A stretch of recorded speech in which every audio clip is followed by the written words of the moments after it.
Imagine waking up tomorrow morning and the sun just doesn't rise. Oh, man. Right? And we're not talking about like a brief eclipse or a heavy rain cloud. We are talking about a physical, crushing darkness that traps you in your bed. Wow. You're completely unable to see your own hands, unable to see the person next to you for 72 straight hours. That's a terrifying thought. It really is.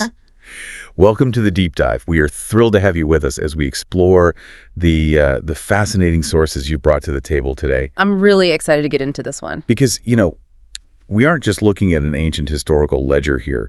We're looking at a text that details the total psychological and systemic breakdown of, well, the most powerful man on earth at the time. Exactly. It's this absolute masterclass in asymmetrical warfare, diplomatic failure, and like the terrifying consequences of absolute stubbornness. Yeah, it's an incredibly rich narrative to analyze, especially from a strategic perspective.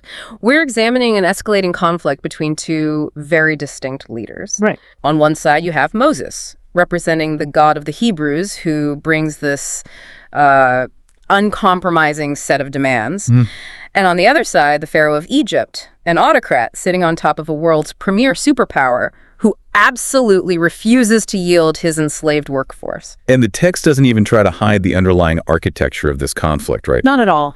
Right at the beginning, it explicitly states the purpose of the destruction that's about to unfold. The text claims God deliberately, quote, hardened Pharaoh's heart. Yeah, that's a crucial detail. It explicitly frames this as a manufactured disaster designed to be remembered by future generations, including you, listening to us right now. It is a demonstration of pure power. Okay, let's unpack this. Let's do it. Because to understand the psychological warfare here, we really have to drop right into the initial confrontation.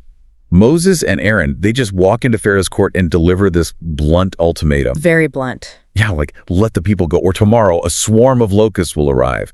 And the scale Moses describes is staggering. It is. The language is highly specific, Moses states these locusts will cover the face of the earth so completely that the ground itself will become invisible. Which is just, I can't even picture that. Right. And they're tasked with devouring whatever tiny residue of crops somehow survived a massive hailstorm that had previously devastated the region. It's already a disaster. Exactly.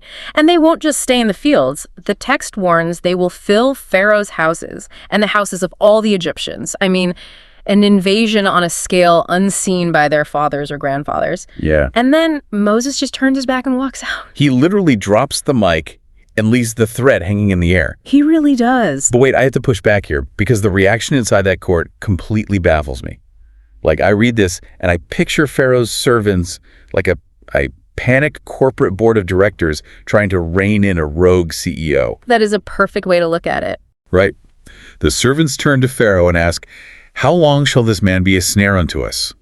They practically beg him to let the men go. They point out the obvious reality, asking him, "Knowest thou not yet that Egypt is destroyed?" Yeah, look around you. Exactly. Look out the window. The country is already in ruins. Why isn't there a coup? I mean, how does a leader maintain power when everyone in the room knows he's driving the nation off a cliff? Well, what's fascinating here is the mechanism of the hardened heart, as a study in the sunk cost fallacy, but amplified by the specific power structures of the ancient world. Okay, how so? You have to remember, in ancient Egypt, Pharaoh isn't just a chief executive, he is considered a literal living god. Right. He is the guarantor of Ma'at, which is like the cosmic order and balance of the universe. For the advisors to overthrow him isn't just treason to their minds, it's breaking reality itself. Wow. So they're completely trapped. They are trapped. They can only offer an off-ramp, pleading with him to look at the data.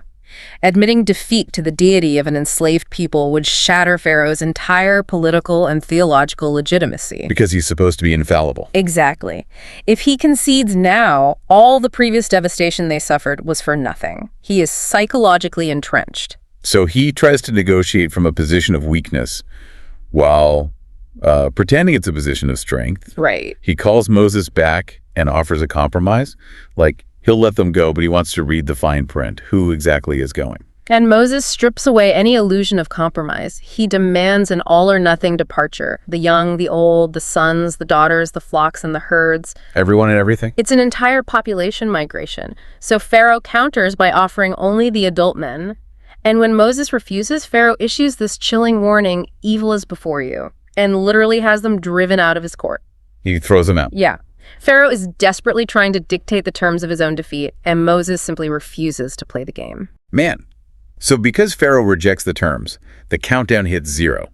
We pivot from boardroom negotiations straight into the terrifying physical execution of the threat. To fallout. Yeah. But the text describes the mechanics of this disaster so methodically. It's not instantaneous, right?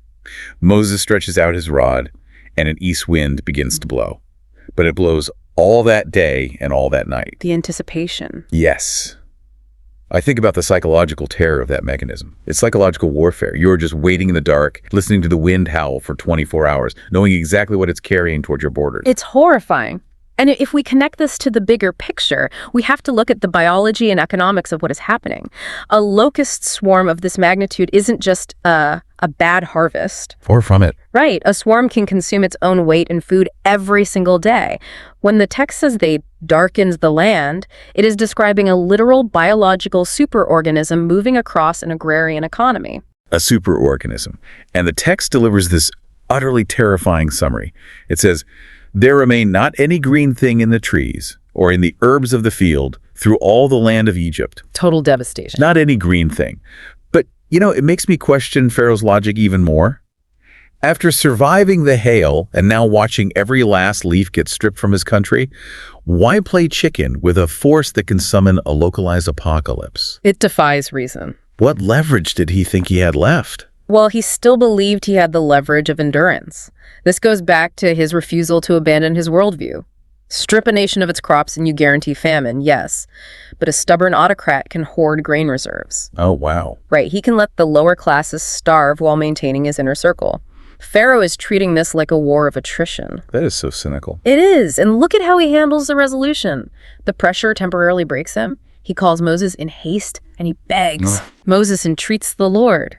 And a mighty strong west wind acts as this massive reset button, casting every single locust into the Red Sea. The crisis is averted. An instant undo button. The ultimate show of control by Moses' God. But the moment the pressure is off, the text tells us the Lord hardened Pharaoh's heart again. He won't let them go. Naturally. And this transition is where the narrative shifts its strategy completely. Like Pharaoh thought he could endure and rebuild a broken economy, which is why the locusts didn't fully break his resolve. So the strategy changes.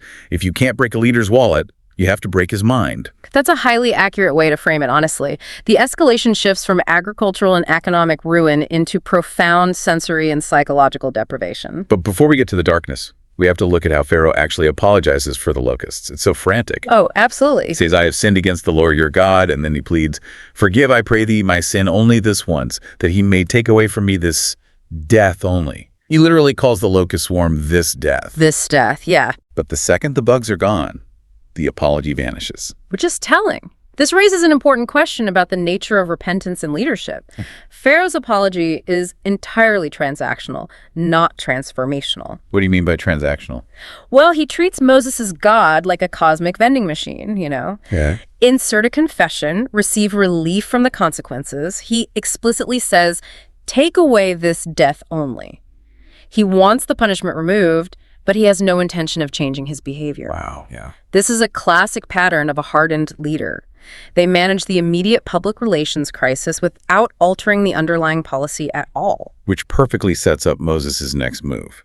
Because Moses doesn't even bother issuing a warning this time. No boardroom meeting, no ultimatum. He just stretches his hand toward heaven, and a thick darkness falls over all the land of Egypt for 3 days.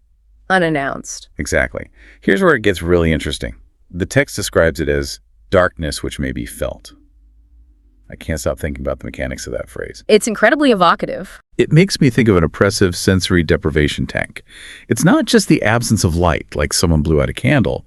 It's described as a paralyzing physical weight pressing down on the human body. Yeah, and to understand the terror of that, you have to consider what 72 hours of total sensory deprivation does to the human brain. Can't be good. It's not. Without visual input, the brain begins to hallucinate. Spatial awareness collapses entirely. The text explicitly notes the mechanics of their paralysis. It says, "They saw not one another, neither rose any from his place for 3 days." Wow. An entire nation is essentially placed into solitary confinement.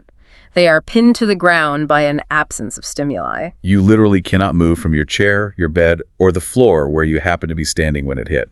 You can't see or comfort the person sitting 3 feet away from you. No connection at all. It isolates every single citizen inside their own terrified mind. And we have to consider the theological blow here as well. Oh, right. The primary deity of the Egyptian pantheon was Ra, the sun god. For a foreign power to completely extinguish the sun for 3 days isn't just a physical plague. It is a total, undeniable dismantling of Egypt's supreme cosmic authority. They're turning the lights out on their main god. Precisely. It strips away the very foundation of their reality. And the text provides this brilliant, quiet juxtaposition to all this horror. While the Egyptians are frozen in this heavy ink, it notes that all the children of Israel had light in their dwellings. It's such an incredible image. The physical environment is acting as a mirror for the internal state of these two societies. Very much so. The Egyptians, following a blind, stubborn leader, are plunged into literal blindness and paralysis. Meanwhile, the Israelites, seeking liberation, experience light and normalcy. And it's this absolute felt darkness, this attack on the mind rather than the fields, that finally forces Pharaoh back to the negotiating table for one last explosive standoff. Right. The 3 days end, the light presumably returns, and Pharaoh summons Moses. But pay attention to the strategy here. Okay. His psychology is fractured, but his instinct for control remains. He offers a new, desperate compromise. He tells Moses that the people can go serve the Lord, and this time they can even take their children. A concession. But he insists the flocks and herds must remain in Egypt. Right, he's trying to hold their economy hostage. It's a zero-sum game to him. If he keeps their livestock, he keeps their wealth, assuming they'll be forced to return once they run out of resources in the wilderness. Exactly his thinking. But Moses is absolutely unfazed by this. He rejects the offer entirely. Moses tells him that not only are they taking their own cattle, but Pharaoh must also provide sacrifices and burnt offerings. Adding insult to injury. Yeah. Moses says they don't know what they will need to serve their God until they arrive. And then he delivers one of the most uncompromising lines in the history of negotiation. He says, "There shall not an hoof be left behind." Not one single hoof. It's a demand for total divestment. In the ancient world, livestock is capital. Right. Moses is demanding the complete extraction of their wealth from the Egyptian economy. So what does this all mean? To me, it shows that Moses knows the power dynamic has completely inverted. Oh, undeniably. He has survived the hail, watched the locusts devour the empire, and stood in the suffocating darkness. He is looking the supposed ruler of the known world right in the eye, holding every single card, and he refuses to leave even a hoof behind. It is the ultimate power move. And it marks the dramatic climax of the narrative. Moses has transformed from a petitioner delivering warnings into an uncompromising herald of a victorious power. Yeah. The negotiation phase is officially over, and this is when the text brings the hammer down. The Lord hardens Pharaoh's heart one final time. Pharaoh's pride is shattered, his country is ruined, but his stubbornness calcifies into pure rage. He loses it. He issues a lethal threat to Moses. He says, "Get thee from me, take heed to thyself, see my face no more, for in that day thou seest my face, thou shalt die." It's the absolute irreversible slamming of the door. Yeah. The collapse of diplomacy. It is the moment all diplomatic channels are severed. There are no more warnings to be given, no more partial agreements to debate. Pharaoh promises murder if Moses ever steps foot in his court again. And how does Moses react? Moses meets that terrifying finality with cold agreement. He simply replies, "Thou hast spoken well, I will see thy face again no more." Thou hast spoken well. Man, it gives you chills. It's a quiet acceptance that the time for talking is permanently over. What an incredible, tense escalation we've traced to these sources today. It's been quite a journey. Truly. We started with boardroom warnings advisors practically screaming at a leader to look at the data and see reason. We moved into the mechanics of total environmental collapse, where a biological superorganism stripped the economy bare. We analyzed a cycle of transactional apologies traded for immediate relief, which led directly into the psychological warfare of profound, paralyzing darkness. And it all culminated in a relationship-ending standoff, where a desperate leader threatens murder and his opponent walks away with total victory. It really serves as a profound case study in the consequences of unchecked sunk cost fallacy and, the total failure of leadership when a ruler refuses to adapt to undeniable reality. It really does. And it forces you to look at the dynamics in your own life or in the leadership structures around you today. How often do people actively ignore the advisors in the room, who are pointing out that the ship is clearly sinking. Far too often. How often do we try to negotiate halfway, like offering just the men or leaving the flocks behind, when a situation actually demands a fundamental, total change? We try to hold on to leverage even when that grip is actively destroying us. Exactly. Which leaves us with a final lingering thought for you to chew on today. We watched Pharaoh endure the complete destruction of his country's food supply. The locusts brought undeniable economic ruin, the promise of famine, and the collapse of his empire's agricultural infrastructure. Massive losses. But he pushed through all of that. It was the 3 days of profound felt darkness, that complete sensory deprivation and isolation, that finally shattered the last remnants of his patience and drove him to a lethal breaking point. That was the catalyst. What does that tell us about the human psyche? Perhaps absolute isolation, the inability to move, to connect with, or even see the people right next to us, is a far more terrifying prospect of the human mind than any physical or economic ruin could ever be. It suggests that when you strip away our wealth and our environment, we suffer. But when you strip away our ability to perceive and connect with others, we break. A darkness that may be felt. Thanks for joining us on this deep dive. We'll see you next time.